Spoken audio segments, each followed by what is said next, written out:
Being in the brewery and kind of, it creates that little bit of romance, which, you know, when there's a beer that you love, a food that you love, and you don't just sense it in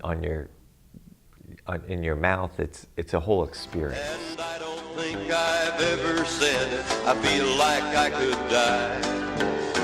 I don't ever lay awake. I never think my heart will break. I hardly ever walk the floor and cry. And I hardly ever sing beer drinking songs. I hardly ever walk the floor and cry. The tour is our greatest marketing tool. We want people to come to the brewery. We want them to have a great experience at the brewery, and hopefully they'll remember that every time they go to the grocery store to buy beer. We want every single experience here at the brewery to be a positive one, and the tour is the greatest access to the brewery. People can come every weekday, they can come Saturdays, and it's become a tradition for family and friends to bring whole groups to the tour, bring their picnic blankets, bring food, and people even bring kids and their grandparents, because I feel like it is, even though it's dealing with beer, we make root beer, it's still kind of a fun, family-oriented place. It's not about quantity of beer, pounding as many beers as you can. It's really about good quality beer and a good quality time to come here to the tour and have a great time. When Brock started the brewery, I think the timing was good. Craft brewing was becoming more and more popular, and we were really probably the only one in the area. And plus, I mean, I think it's a whole bunch of different things. Brock has kind of fostered a community, everyone belongs here kind of feeling, where I think everyone feels welcome, so we get a lot of loyalty that way. And plus, I mean, kind of my whole theory on the whole thing is we do have a lot of very drinkable beers that you can drink all the time, as opposed to a lot of the craft beer places are putting out kind of weird beers that yeah, you want to taste them, but you don't drink them every day. You might taste them, and then you go back to your St. Arnold because it's like your drinkable everyday beer. Because I have pretty much all the beers in the fridge, and what I find is I drink whichever one I'm in the mood for that night, and I go through pretty much all of them. You know, there's certain ones I probably drink more often. My ultimate test on any beer, and it doesn't matter if it's a style that's intended to be sessionable or if it's a big, bold, over-the-top beer. But to me, a great beer is one where you can drink a pint and you want another. That's the test.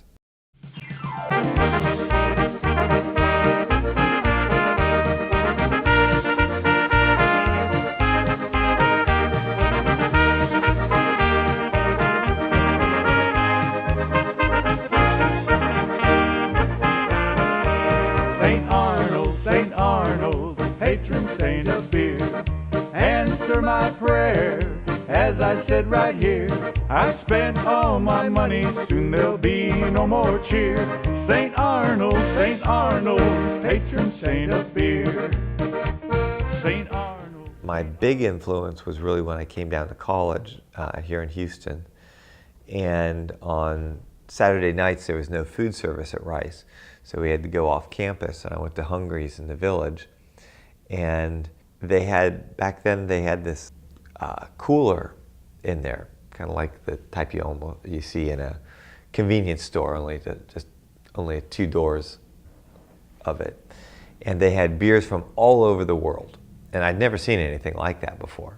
So I would go there often on Saturdays, and every time I would try a different beer.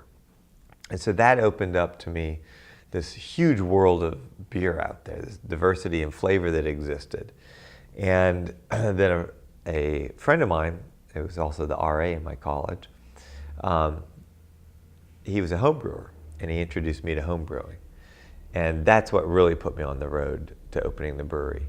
I started brewing in college, and then after college I kept brewing. And then I realized that this is what I want to do the rest of my life. I mean, craft brewing is beer made by small, independent, traditional breweries. Small, less than 2 million barrels, which most craft brewers are a small fraction of that. Independent, we're not in any way connected with any large non-craft brewer. And traditional in that we don't use rice or corn in our beer. We use malt, hops, yeast, and water. And if we add another ingredient, it's to enhance the flavor, not to lighten it or find a cheaper way to make the beer. It doesn't mean that every beer that a craft brewer makes is supposed to be slap you in the face, over the top hops or malt or some other crazy ingredient. Like fancy lawnmower beer, it's a Kolsch. It's a very light, delicate beer. Yet it still has a lot of flavor. You know, the spirit of what craft beer is almost more important than what the actual liquid is. It's not our desire right now to grow and be a big national brand. We want to be able to control where the product goes, to make sure the beer is as fresh as possible. So we may expand out of those markets, but we definitely focus on our home market the most, because I feel like Texans and Houstonians have more of a connection to the brewery, coming here, visiting the tour, those sorts of things. You know, what we do is an extension of our personality. Basically, you know, we brew beers that we want to drink. We hope that you like them too. You're the chaser to my crown royal, body like a Coke bottle, and with every drink I can't help but think the smoothie go down, yeah. Baby girl, I love your flavor. You're the rock star after that Jaeger. Southern comfort when I need to be held.